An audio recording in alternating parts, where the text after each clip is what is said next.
Welcome to our Principle of Accounts class. In today's lesson, we'll be looking at the Return Inwards Journal.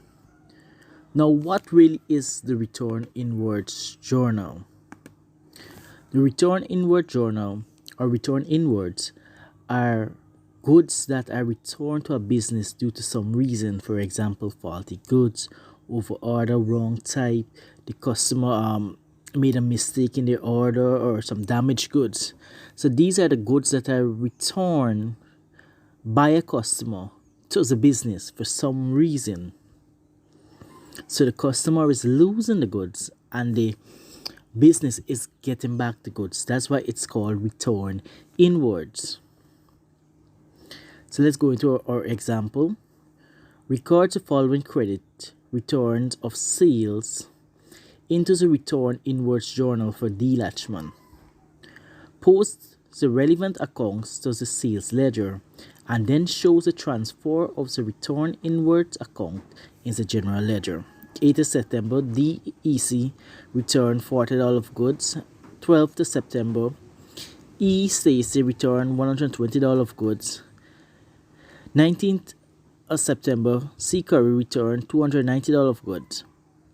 29th of September, Z. Marcy returned $160 of goods.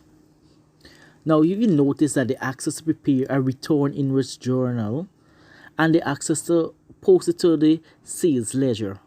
Now, in previous class, we did the purchase journal and the sales ledger. So, the sales journal. And in the sales journal, we posted the sales ledger. And in the purchase journal, we posted the purchase ledger. So why don't the Return Inwards Journal don't have its own Return Inwards ledger? Well, the reason so is because the Return Inwards is directly related to the sales. Remember, the sales journal is used to record credit sales, and the Return Outward journals are used to record the same sales that are sent back to us. So we use the ledger to record both sales and Return Inwards Journal. So you can see here from the diagram, the sales journal is a separate book. The Return Inwards Journal is a separate book. But we post those two transactions both in the sales ledger. And then we use that information and post it to the general ledger. So let's get into our example. Before, as with any account, we have to use our heading. We are creating this for D. Latchman. We're creating a Return Inwards Journal and we place the period for month ending 30th September 2020. And then we draw up a forma date, detail, and the amount. The first transaction state 8th of September, DEC returned $40 of goods. We place the 8th of September under the date column.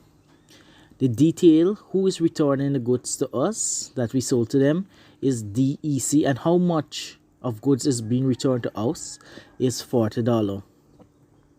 Then on the 17th, EAC returned $120 of goods to us. We place it there in the columns.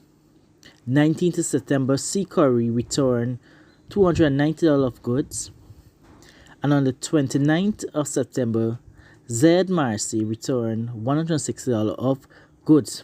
Now that we are finished with all our return inwards for the month, we have to total it up by adding $40, $120, $290, and $160. We will have a total of $610. And in the detail column, we will place transfer to the Return Inwards account. Now, this has brought us to the end of today's lesson. I hope that you have learned something. Please do your own research, do your own practice. Stay safe, and I will see you in the next class.